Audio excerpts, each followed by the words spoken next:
ओम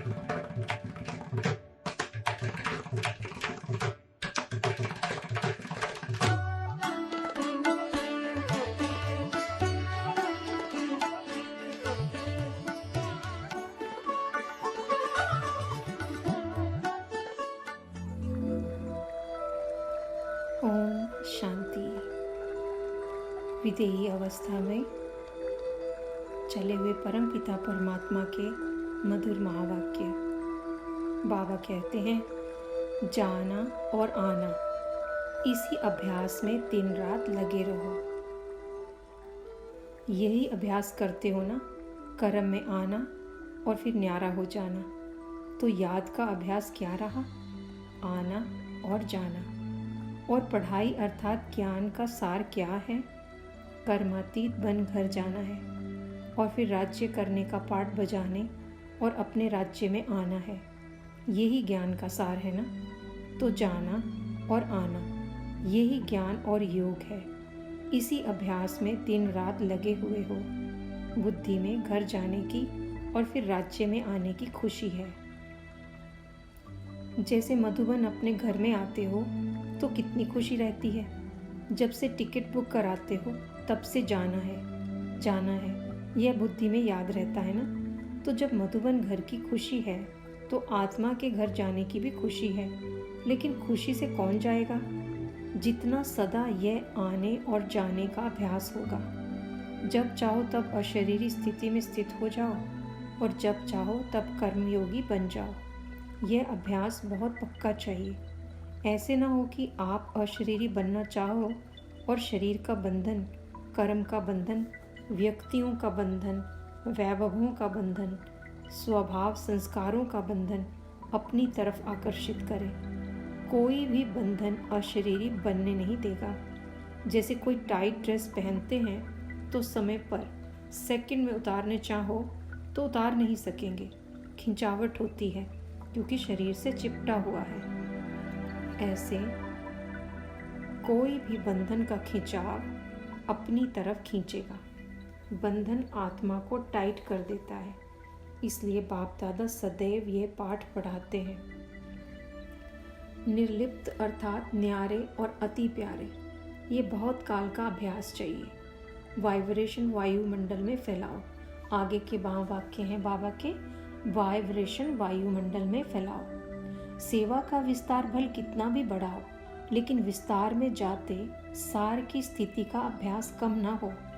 विस्तार में सार भूल ना जाए। खाओ पियो, सेवा करो, लेकिन न्यारेपन को नहीं भूलो।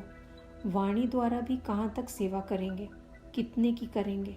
अब तो रूहानी वाइब्रेशन, अशरीरीपन की स्थिति के वाइब्रेशन, न्यारे और प्यारेपन के शक्तिशाली वाइब्रेशन वायुमंडल में फैलाओ। सेवा की तीव्र गति का साधन भी यही है। दूसरों की सेवा करने के पहले स्वयं इस विधि में संपन्न होंगे, तब सेवा की सिद्धि को प्राप्त करेंगे। अब वाणी में आना सहज हो गया है और दिल से भी करते हो क्योंकि अभ्यास पक्का हो गया है। ऐसे ये अभ्यास भी नेचुरल हो जाएगा। इस नेचुरल अभ्यास से ही नेचर बदली होगी। चाहे मनुष्य आत्माओं की नेचर, चाहे प्रकृति नेचर। समझा? मनुष्य तो नहीं लगता है ना, मुश्किल तो नहीं लगता है ना। बड़े ते बड़े बाप के बच्चे हैं और बड़े ते बड़ी प्राप्ति के अधिकारी हैं, तो उसके लिए कोई बड़ी बात नहीं। अटेंशन रखना तो आता है ना, कि टेंशन रखना आता है। निजी संस्कार अटेंशन के हैं। जब टेंशन रखना आता है तो अटेंशन रखना क्या बड़ी बात है? टेंशन रखने में तो आदमी हो आदती हो गए हो ना। बाबा कहते हैं टेंशन रखने में तो आदती हो गए ना। अटेंशन का भी टेंशन नहीं रखो, लेकिन नेचुरल अटेंशन हो। कई ऐसा भी करते हैं, अटेंशन को टेंशन में बदल देते हैं। इसलिए होता है। अटेंशन को अटेंशन के रूप में करो, बदली नहीं करो। ओरिजिनल अभ्यास आत्मा को न्यारे होने का है। न्यारी थी, न्यारी है, फिर न्यारी बनेगी। सिर्फ अटैचमेंट न्यारा बनने नहीं देता। वैसे आत्मा की ओरिजिनल नेचर शरीर से न्यारे रहने की है, अलग है। शरीर आत्मा नहीं, आत्मा शरीर नहीं, तो न्यारे हुए ना। सिर्फ 63 जन्मों की अटैचमेंट की आदत पड़ गई है।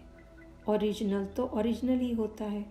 अच्छा, बीज है, आगे बाबा कहते हैं बीज है स्मृति, जिससे वृत्ति, दृष्टि, कृति सारी स्थिति बदल जाती है। आज समर्थ बाप अपने चारों ओर के सर्व समर्थ बच्चों को देख रहे हैं। हर एक समर्थ बच्चा अपनी समर्थी प्रमाण आगे बढ़ रहे हैं। इस समर्थ जीवन अर्थात सुख में श्रेष्ठ, सफलता संपन्न अलौकिक जीवन का आधार क्या है? आधार है एक शब्द, स्मृति। वैसे भी सारे ड्रामा का खेल है ही विस्मृति और स्मृति का। इस समय स्मृति का खेल चल रहा है। बाप दादा ने आप ब्राह्मण आत्माओं को परिवर्तन किस आधार पर किया? बाप दादा ने आप ब्राह्मण आत्माओं का परिवर्तन किस आधार पर किया? सिर्फ स्मृति दिलाई कि आप आत्मा हो, ना कि शरीर। इस स्मृति से कितना अलौकिक परिवर्तन कर लिया, सब कुछ बदल गया ना। मानव जीवन की विशेषता है ही स्मृति। बीज है स्मृति, जिस बीज से वृत्ति, दृष्टि, कृति सारी स्थिति बदल जाती है। इसलिए गाया जाता है, जैसी स्मृति वैसी स्थिति।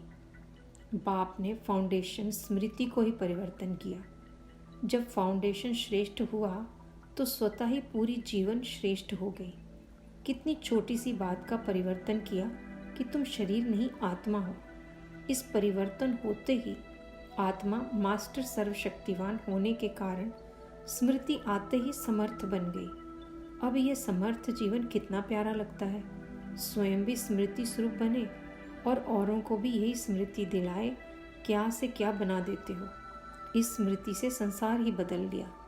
यह ईश्वरीय संसार कितना प्यारा है। चाहे सेवा अर्थ संसारी आत्माओं के साथ रहते हो, लेकिन मन सदा अलौकिक संसार में रहता है। इसको ही कहा जाता है स्मृति स्वरूप। आगे मीठे बाबा कहते हैं, 3 बिंदियों को याद रखो। आज त्रिमूर्ति शिव बाप हर एक बच्चे के मस्तक पर 3 तिलक देख रहे हैं। सभी बच्चे दिल के उमंग उत्साह से त्रिमूर्ति शिव जयंती मनाने आए हैं। तो त्रिमूर्ति शिव बाप अर्थात ज्योतिर्बिंदु बाप बच्चों के मस्तक पर 3 बिंदियों का तिलक देख हर्षित हो रहे हैं। यह तिलक सारे ज्ञान का सार है। इन 3 बिंदियों में सारा ज्ञान सागर का सार भरा हुआ है। सारे ज्ञान का सार 3 बातों में है, परमात्मा, आत्मा और ड्रामा अर्थात रचना। आज का यादगार दिवस भी शिव अर्थात बिंदु का है। बाप भी बिंदु, आप भी बिंदु और रचना अर्थात ड्रामा भी बिंदु।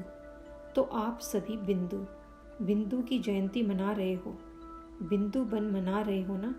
सारा प्रकृति का खेल भी 2 बातों का है, एक बिंदु का, दूसरा लाइट ज्योति का। बाप को सिर्फ बिंदु नहीं लेकिन ज्योतिर्बिंदु कहते हैं। रचता भी ज्योतिर्बिंदु है और आप भी हीरो पाठधारी ज्योतिर्बिंदु हो, ना कि सिर्फ बिंदु हो। और सारा खेल भी देखो, जो भी कार्य करते हैं उसका आधार लाइट है। आज संसार में अगर लाइट फेल हो जाए तो 1 सेकंड में संसार नहीं लगेगा।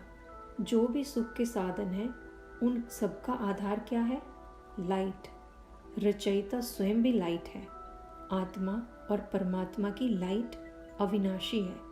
प्रकृति का आधार भी लाइट है, लेकिन प्रकृति की लाइट अविनाशी नहीं है। तो सारा खेल बिंदु और लाइट पर है। आज के यादगार दिवस को विशेष निराकार रूप से मनाते हैं, लेकिन आप कैसे मनाएंगे? आप विशेष आत्माओं का मनाना भी विशेष है ना। ऐसा कभी सोचा था कि हम आत्माएं ऐसे पद्म भाग्यवान हैं जो डायरेक्ट त्रिमूर्ति शिव बाप के साथ साकार रूप में जयंती मनाएंगे? कभी स्वप्न में भी संकल्प नहीं था। दुनिया वाले यादगार चित्र से जयंती मनाते और आप चैतन्य में बाप को अवतरित कर जयंती मनाते हो। आगे बाबा कहते हैं, मन बुद्धि शरीर से अपने को बिजी रखो। सदा उमंग उत्साह के पंखों से उड़ती कला की ओर जाओ। ठहरती कला में नहीं आओ, न गिरती कला न ठहरती कला, सदा उड़ती कला हो। कभी टीचर्स कौन सी कला वाली हो? सभी टीचर्स कौन सी कला वाली हो? टीचर अर्थात सेवा के निमित्त, चाहे सेवा हो चाहे विश्व की सेवा हो, लेकिन सदा सेवा में तत्पर रहना, यही टीचर की विशेषता है। अपने मन, बुद्धि और शरीर द्वारा सदा बिजी रहने वाले। कभी शरीर द्वारा कर्म करते हो तो मन बुद्धि को भी फ्री रख देते हो। मन बुद्धि को फ्री रखना माना माया को वेलकम करना। जिसको वेलकम करेंगे वह तो ज़रूर बैठ जाएगी ना। बाबा कहते हैं जिसको वेलकम करेंगे वह तो ज़रूर बैठ जाएगी ना। फिर कहते हो बाप दादा माया को भगाओ। बुलाते आप हो और भगाएं बाप दादा। तो टीचर व नंबर 1 गॉडली स्टूडेंट की विशेषता है मन बुद्धि शरीर से अपने को बिजी रखना। विशेष निमित्त बने हुए सेवादारी को ये अंडरलाइन करनी चाहिए, तो सहज ही अथक बन जाएंगे।